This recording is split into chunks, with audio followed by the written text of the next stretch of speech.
You wake up cold. Not blanket cold, bone cold. The fire went out sometime in the night. You didn't hear it die. Nobody did. And now it's still dark, and the air smells wrong. And somewhere past the tree line, something just moved. You reach for the coals. Gray. Dead.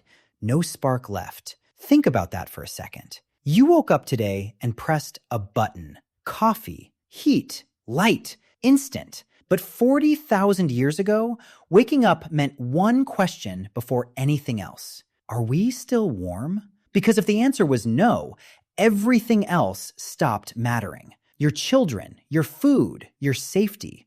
All of it hinged on a single fragile thing you couldn't buy, couldn't store, couldn't take for granted. Fire wasn't a convenience back then. It was the line between your species and everything trying to eat it. Here's the truth nobody tells you about being an ancient human. Every single day, you were negotiating with death, and you didn't even know it was a negotiation. Right now, you're comfortable, almost suspiciously comfortable. You've got walls, a roof, a temperature you chose. You will not be hunted today. You will not freeze tonight. And if you get hungry, the worst thing that happens is you're mildly annoyed for 20 minutes. That's the entire ancient nightmare, solved quietly in the background without you even noticing. But rewind the clock way back, 200,000 years, when the first people who looked like us were walking around East Africa. There were no walls, no stored food, no safety net. There was you, a small group of humans, and a planet that genuinely did not care if you lived. Predators outweighed you. Winters outlasted you. A twisted ankle could be a death sentence. And here's the part that should stop you cold. Those people weren't dumb cavemen grunting in the dark. They had the same brain you have right now. Same fears. Same love for their kids. Same desperate will to see the sun come up. They just had to earn tomorrow. Every single day. So here's what I want to prove to you. Living in the era of ancient humans wasn't a slow, primitive crawl towards civilization. It was a brutal, brilliant, high-stakes survival game. And the reason you exist at all is because a few of them got scarily good at winning it. Let's talk about what was actually trying to kill you. The first one is the cold, and not the cold you know. Somewhere between 115,000 and 11,000 years ago, the last ice age gripped the planet. In parts of Europe, average temperatures dropped by up to 15 degrees Celsius. Whole landscapes turned to frozen steppe. Picture wind that cuts through skin. Ground so hard you can't dig it. At the site of Dolní Věstonice in the Czech Republic, dated to around 26,000 years ago, archaeologists found humans surviving these conditions inside huts built partly from mammoth bones. Think about that. You're so cold, you're building your home out of the animal you just ate. But what about the thing you can't fight with a spear? Hunger. Because starvation didn't charge at you, it crept. A bad hunting season, a failed migration, a herd that didn't show up, and your whole group thinned out over weeks. At Goff's Cave in England, dated to around 14,700 years ago, researchers found human bones with precise cut marks. The leading interpretation is grim. In desperate times, ancient humans sometimes ate their own dead. That's not a horror movie. That's a Tuesday when the animals didn't come. And here's the one that changes everything. Because you can outrun cold. You can ration against hunger. But this third thing, it hunted you back. But if you think cold and starvation were the worst of it, you're drastically underestimating what shared the darkness with you. Other predators, big ones. Cave lions larger than today's African lions. Cave hyenas that hunted in packs. Leopards that saw you the same way you saw a rabbit. At Swartkrans Cave in South Africa, there are early human skull fragments with two neat puncture holes, a perfect match for the lower fangs of a leopard.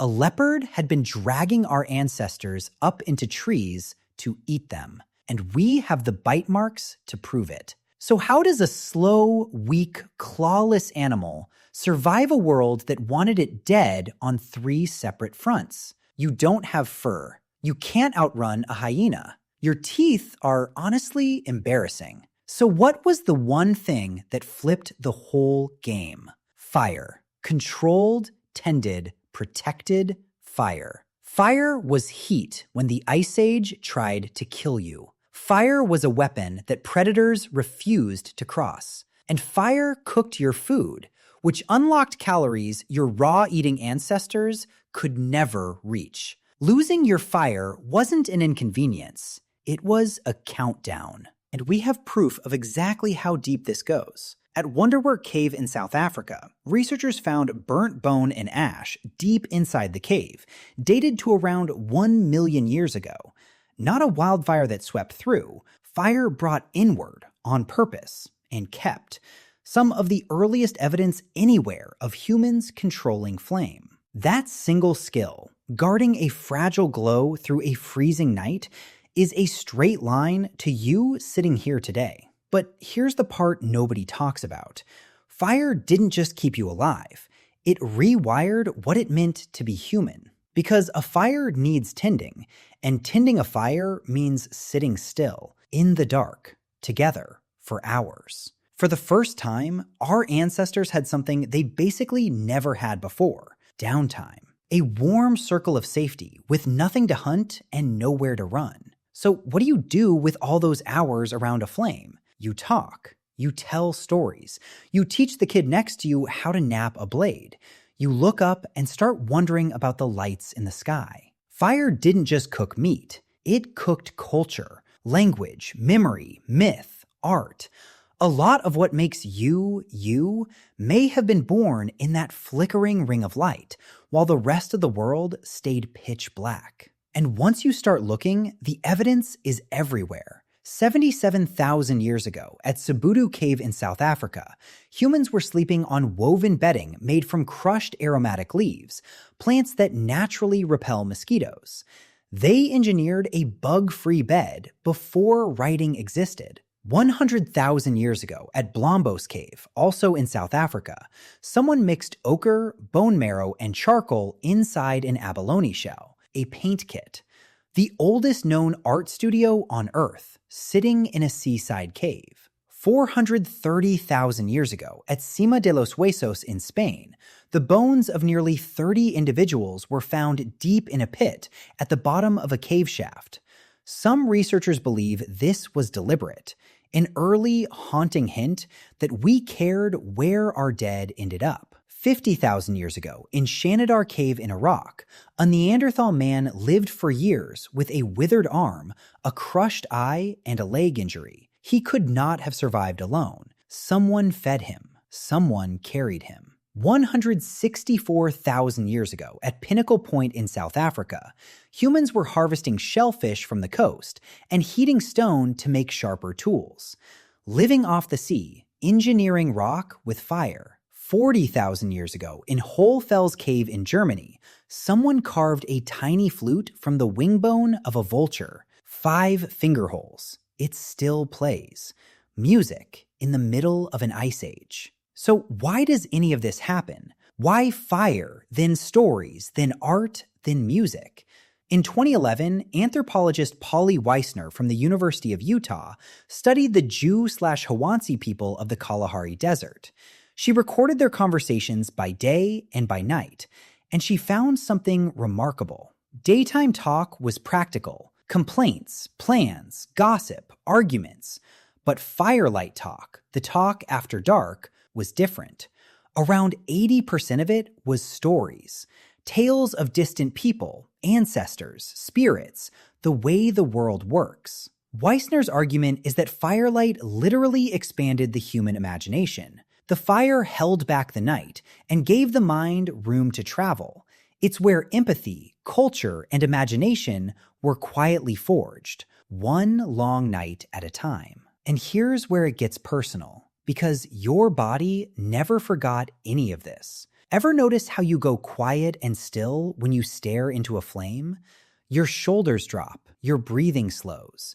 Researchers have actually measured this. Watching a fire lowers blood pressure, and the longer you watch, the stronger it gets. That's not random. That's ancient. That's 100,000 years of your ancestors learning that the fire meant safety, warmth, the people you love, close, in the dark. You feel it at every campfire, every fireplace, every candle. That pull toward the flame isn't cozy decoration. It's memory, written into you long before you were born. So come back to that cold morning, the dead coals, the dark tree line, the thing that moved. You're an ancient human, and your fire is out. But now you know what you're really fighting for. Not just heat. You're fighting for the cold you can't outrun, the hunger that creeps, the leopard in the tree, and the flame that beat all three. You're fighting for the circle of light where the first stories were told,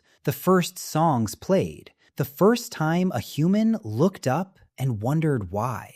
You kneel down, you gather the driest tinder you can find, and you start again. Because that's what your ancestors did every single night for hundreds of thousands of years, until one of them didn't fail. That's the only reason you're here. We didn't survive because we were strong. We survived because we refused to let the fire go out.